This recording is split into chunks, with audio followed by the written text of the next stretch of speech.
Now, friends, we've come to this 10th chapter of the book of Numbers, and we have here the instructions concerning the making of 2 silver trumpets. And I'd like to read this section here because we are going to see them begin the wilderness march now, beginning with verse 11. And the last thing that's given are the trumpets for the wilderness march. And notice how they are to be used. And the Lord spoke unto Moses, saying, Make thee 2 trumpets of silver. Now, 2 is the number of witness, as you know. It's in the mouth of 2 witnesses a matter's established. Now, these 2 trumpets were used to move Israel on the wilderness march. And it says, Of a whole piece shalt thou make them, that thou mayest use them for the calling of the assembly, and for the journeying of the camps. And when they shall blow with them, all the assembly shall assemble themselves to thee at the door of the tabernacle of the congregation.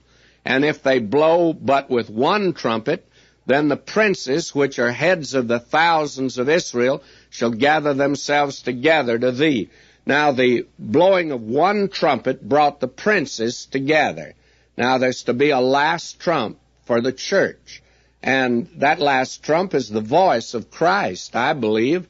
It'll be his last call. He's sent out invitation after invitation. His last invitation to a Laodicean church is, Behold, I stand at the door and knock. And then the last one, the last trump, he calls his church out of the world. And that'll be the last call. Now here, that 1 single trumpet, that's the Lord Jesus, brings the princes together. That's bringing them together, and that's the rapture of the church. Now he says, When ye blow an alarm, then the camps that lie on the east part shall go forward. When ye blow an alarm the second time, then the camps that lie on the south side shall take their journey. They shall blow an alarm for their journeys. And when the congregation is to be gathered together, ye shall blow, but ye shall not sound an alarm. And then it's to be used in going to war, verse 9. And if you go to war in your land against the enemy that oppresseth you, then ye shall blow an alarm with the trumpets.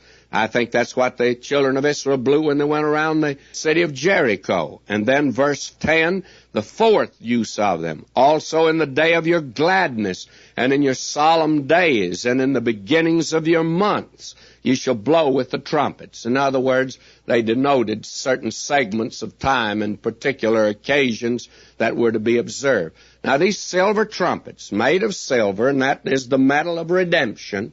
This is the redemption call, if you please, and it's a call for redeemed people. And this was the way God moved them on the wilderness march. And that's the way the trumpets were used for the most part here. Blow an alarm the second time, the camps lie on the south side.